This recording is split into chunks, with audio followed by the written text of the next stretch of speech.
जय श्री राम, जय बालाजी सरकार। नमस्कार दोस्तों, मैं सरिता शुक्ला अपने और आपके यूट्यूब चैनल पर आप सभी का स्वागत करती हूं और बालाजी से प्रार्थना करती हूं कि आप सभी लोग सकुशल अपने घर सुरक्षित होंगे। दोस्तों, आज मैं बात करूंगी सुंदर कांड को लेकर के। सुंदर कांड का इतना महत्व क्यों है और सुंदर कांड इतना प्रसिद्ध क्यों है, आखिर सुंदरकांड क्यों लोग बताते हैं कि पढ़ना चाहिए। और लगातार अगर आपने सुंदरकांड 100 दिन लगातार आपने सुंदरकांड पढ़ा तो इससे आपके जीवन में कौन से चमत्कारिक बदलाव आ जाते हैं। आज मैं इसी चीज़ को लेकर के वीडियो बना रही हूँ। वीडियो को अवश्य देखिए। अगर अब तक आपने मेरा चैनल सब्सक्राइब नहीं किया है तो चैनल को सब्सक्राइब करिए, लाइक करिए, शेयर करिए, कमेंट करिए। कमेंट में जय श्री राम अवश्य लिखिए। चलिए वीडियो शुरू करते हैं। सबसे पहले सभी बड़ों को सादर चरण स्पर्श, छोटों को शुभ आशीर्वाद और जो मेरी उम्र के हैं उनको प्रेम भरा नमस्कार। और बताइए कैसे हैं आप सभी लोग। आशा करती हूँ कि बालाजी की कृपा से मज़े में ही होंगे और मज़े में ही रहिए। जैसा कि मैंने बताया कि आज मैं आप लोगों को सुंदर कांड के बारे में कुछ विशेष चीज़ें बताऊंगी। और सुंदर कांड का लगातार अगर आपने 100 दिन तक पाठ किया तो आपके जीवन में इसका क्या प्रभाव होता है और इसके कौन से चमत्कारिक परिणाम आपके सामने आते हैं। 100 दिन अगर लगातार आपने सुंदर कांड कर लिया तो आपके जीवन में कितना बड़ा परिवर्तन आता है यह मैं आपको बताऊंगी। इसलिए ज़रूर देखिए इस वीडियो को। देखिए सुंदरकांड क्या क्यों होता है, सुंदरकांड का पाठ, सुंदरकांड के पाठ के लाभ, सुंदरकांड पाठ की विधि, सुंदरकांड पाठ करने के नियम। ठीक है। गोस्वामी तुलसीदास जी द्वारा रचित श्री रामचरितमानस का 5वां अध्याय होता है सुंदरकांड। इस अध्याय को सुंदर इसलिए कहा जाता है क्योंकि इसमें हनुमान जी के पराक्रम, इनकी असीम भक्ति और लंका दहन का वर्णन है। इसी अध्याय में वो माता सीता से अशोक वाटिका में भेंट करते हैं जो अत्यंत ही सुंदर प्रसंग है। यह अध्याय जीवन में सकारात्मकता और ऊर्जा का संचार करता है और भगवान श्री राम और हनुमान जी की महिमा को जो है प्रस्तुत करता है। तो इसलिए यह जो है सुंदरकांड को इसलिए सुंदरकांड का नाम दिया गया है कि इसमें बहुत ही सुंदर तरीके से श्री हनुमान जी के भक्ति और उनकी शक्तियों का वर्णन किया गया है। अब देखिए सुंदरकांड पाठ करने के लाभ। आखिर सुंदर कांड पढ़ने के क्या लाभ हैं जिसके लिए सभी लोग बताते हैं कि सुंदर कांड का पाठ करिए। आज मैं उसके विषय में भी आप लोगों को बताती हूँ। देखिए सुंदर कांड का पाठ जो है, सुंदर कांड में हनुमान जी की मैंने बताया भक्ति और साहस और सेवा भाव का वर्णन है। इसे श्रद्धा और भक्ति के साथ लगातार 100 दिन तक पढ़ने से आध्यात्मिक, मानसिक और शारीरिक स्तर पर सकारात्मकता के परिणाम प्राप्त होते हैं और सीधे हनुमान जी की अनन्य कृपा आपको प्राप्त होती है। अगर आपने इस सुंदर कांड को लगातार 100 दिन कर लिया, जैसे सावन महीना तो बीत गया, भादो बचा है, कुआर बचा है, इन महीनों में इसका पाठ करना बहुत ही सुंदर बताया गया है। तो अगर मान लीजिए जैसे कि पूरे 100 दिन लगातार बिना एक दिन नागा किए अगर पूरे 100 दिन लगातार आपने सुंदर कांड का पाठ कर लिया तो आपको हनुमान जी की असीम कृपा प्राप्त होती है। और जब उनकी असीम कृपा आपको प्राप्त हो जाए तो फिर आपके जीवन में किस चीज़ की कमी होगी बताइए। किसी चीज़ की कमी होगी। सुंदर कांड भगवान श्री राम की लीलाओं का बखान करता है जो आत्मा को शुद्ध और मन को शांत रखता है। साथ ही यह पवित्रता और ज्ञान का संचार करता है। हमारे शास्त्रों में सुंदर कांड को संकटों को दूर करने और जीवन में शांति लाने वाला माना जाता है। इसका पाठ करने से व्यक्ति के जीवन में सभी प्रकार के कष्ट और बाधाएं दूर होती हैं। सुंदर कांड का पाठ जो है शरीर में सकारात्मक ऊर्जा उत्पन्न करता है जो स्वास्थ्य को बेहतर बनाता है। आप एक चीज़ देखिएगा, जितने भी हनुमान जी के भक्त होंगे, भगवान हनुमान जी से जुड़े होंगे, जितने लोग भी हनुमान चालीसा और सुंदर कांड का पाठ रेगुलर करते होंगे, उनके चेहरे पर एक अलग ही तेज होता है। इस चीज़ को आप अगर अनुभव करेंगे तो आपको स्वयं दिखेगा। ठीक है। हमारे शास्त्रों में तो देखिए सुंदर कांड का लगातार 100 दिन पाठ करने से परिवार में शांति, प्रेम, सौहार्द बढ़ता है। इसके पाठ से परिवार में धन, समृद्धि और सफलता आती है।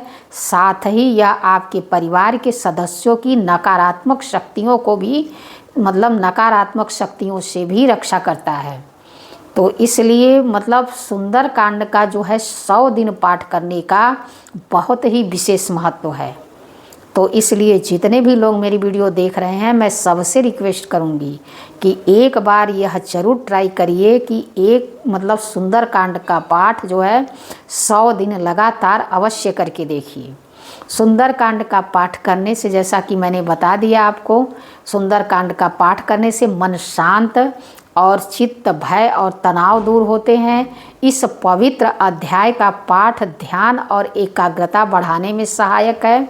विद्यार्थियों को यह पाठ जरूर करना चाहिए, क्योंकि इससे जो है उनके आत्मविश्वास और जो है स्मरण शक्ति जो होती है ना, वो इससे बढ़ती है, यानी कि उसकी वृद्धि होती है। तो जितने भी पढ़ने लिखने वाले विद्यार्थी लोग हैं, अगर वो लोग सुंदर कांड का पाठ डेली करते हैं, जब आप डेली करने लगेंगे तो इतना टाइम नहीं लगेगा, ठीक है, क्योंकि जो डेली करना होता है उसका डेली रूटीन का एक अलग हो जाता है। फिर वो उस स्पीड से वो धीरे धीरे वो हमको अभ्यास हो जाता है। तो इससे क्या होता है कि स्मरण शक्ति जो है बढ़ती है। जब हमारी स्मरण शक्ति बढ़ेगी तो पढ़ाई लिखाई अपने आप ही अच्छी हो जाएगी। अब देखिए सुंदर कांड पाठ करने की सही विधि क्या है। सुंदर कांड का पाठ करने से पहले स्नान करें, स्वच्छ कपड़े पहनें। पाठ करने के लिए स्थान साफ और शांत होना चाहिए। पाठ से पहले घर में धूप, दीप और अगरबत्ती जलाकर घर की ऊर्जा को स्वच्छ करें। यदि संभव हो तो सुबह के समय ब्रह्म मुहूर्त में सुंदरकांड का पाठ करना अधिक लाभकारी होता है। हर दिन एक ही समय और एक ही स्थान पर पाठ करने से इसका अधिक शुभ फल प्रभाव प्राप्त होता है। तो इसलिए जब भी इसका पाठ करें तो स्थान जो है, जहाँ भी बैठें, स्थान एक ही हो, रोज़ बदला नहीं जाए। आसन का ध्यान रखें। हर दिन पाठ करते समय एक साफ और पवित्र आसन पर ही बैठना चाहिए। रोजाना पाठ शुरू करने से पहले भगवान श्री राम, माता सीता और हनुमान जी की पूजा करें और उनका ध्यान करते हुए पाठ को प्रारंभ करें। पाठ समाप्त होने पर भगवान जी को प्रसाद चढ़ाएं और अपने घर के सभी सदस्यों में प्रसाद का वितरण करें। इस प्रकार से जो है आप सुंदरकांड का पाठ कर सकते हैं। एकदम सरल विधि है और एकदम धार्मिक जो हमारे शास्त्रगत विधि है, साधारण सिंपल, वो मैं आपको बता रही हूँ। अब देखिए सुंदरकांड पाठ करने के कुछ नियम हैं, तो उस नियम के बारे में भी मैं आप लोगों को बता देती हूँ। सुंदरकांड का पाठ जो है इसका बहुत धार्मिक महत्व है, लेकिन इसके कुछ विशेष नियमों और सही विधि का पालन करना अति आवश्यक है। इन नियमों का पालन करने से पाठ का अधिक प्रभाव जो है शुभ फलदायक होता है। तो वो नियम क्या है, देखिए सुंदरकांड के श्लोकों का शुद्ध उच्चारण करना अनावश्यक। यदि शुद्ध पाठ करने में कठिनाई हो तो किसी अनुभवी व्यक्ति की मदद लीजिए। अगर आप नहीं पढ़ पा रहे हों तो किसी जानकार से उसकी मदद लीजिए। यदि संभव हो तो पाठ के दिन व्रत रखें या सात्विक भोजन करें। मांसाहार और तामसिक भोजन बिल्कुल नहीं करना है। नकारात्मक विचारों से बचना है कि फला आदमी ऐसा कर रहा है, उसका ये हो जाए वो जाए, ये सब चीज़ें बिल्कुल मन में नहीं होनी चाहिए। किसी के प्रति द्वेष, दुर्भावना रख के कभी भी हनुमान जी की पूजा सफल नहीं हो सकती। इस चीज़ का विशेष ध्यान रखें। पाठ समाप्त करने के तुरंत बाद न आसन छोड़ें। तुरंत जैसे पाठ खत्म हुआ बस उठ के आप खड़े हो गए, ऐसा नहीं। कुछ समय वहीं शांति से बैठ करके भगवान का ध्यान करें और परिवार के कल्याण के लिए प्रार्थना करें। यदि आप सुंदरकांड का पाठ लगातार 100 दिन का पाठ संकल्प लेकर के करना चाह रहे हैं, किसी उद्देश्य पूर्ति के लिए करना चाह रहे हैं, तो उसे श्रद्धा और नियमित के साथ पूर्ण करें और बीच में न छोड़ें। जैसा कि मैंने बताया कि अगर आप 100 दिन लगातार इसका पाठ करना चाहते हैं तो उसको संकल्प लेकर के और उसको अगर आप लोगों को यह समझ में नहीं आएगा कैसे संकल्प लेके कैसे लगातार करना है तो आप लोग कमेंट में बताइए, तो मैं उस पर वीडियो बना करके अवश्य डालूँगी।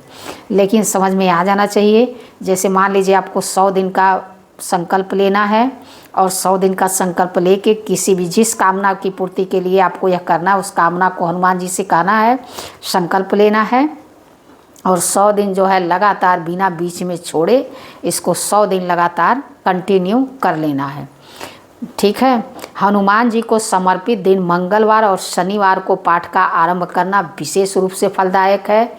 तो मतलब जहाँ तक हो सके जब भी आप अगर ये सुंदरकांड का पाठ करें तो शनिवार या मंगलवार के दिन से ही शुरू करें। अब देखिए अंत में मैं एक चीज़ आप लोगों को बता दूं, सुंदरकांड हमें सिखाता है कि यदि हमें मन में भगवान के प्रति सच्चा विश्वास, भक्ति और साहस है तो हम जीवन में बड़ी से बड़ी चुनौतियों का सामना कर सकते हैं। तो जैसे कि आपने देखा कि जब जामवंत जी ने अंगद से कहा लंका पार जाने के लिए, तो अंगद जी ने कहा कि मैं जा तो सकता हूँ लेकिन आने में संशय है। लेकिन जब बात हनुमान जी पर आई तो हनुमान जी के अंदर तो संशय नाम का शब्द ही नहीं है, क्योंकि उनके अंदर भगवान श्री राम के प्रति भक्ति इतनी है कि वो उनके लिए कुछ असंभव हो ही नहीं सकता। उन्होंने संभव असंभव के बारे में उनके पास ये शब्द ही नहीं है।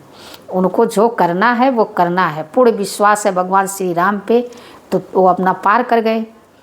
एक बार भी उनके मन में संशय नहीं हुआ। तो यह मतलब सुंदरकांड हमें यही चीज़ सिखाता है कि अगर ईश्वर पे हमें आस्था है, ईश्वर पे हमें विश्वास है, तो दुनिया में कोई भी कार्य ऐसा नहीं है जो असंभव हो। कुछ भी संभव है जो हम अपनी भक्ति, अपनी पूजा से संभव कर सकते हैं। तो इसलिए इस प्रकार से सुंदरकांड का पाठ करिए और अपने जीवन से सारे संकटों का नाश करिए। बाकी अगर वीडियो में कोई गलती हो गई हो तो क्षमा करिए। ऐसी जानकारी के लिए हमसे जुड़िए, हमारे चैनल को लाइक, सब्सक्राइब, शेयर करिए। जय श्री राम, जय बालाजी।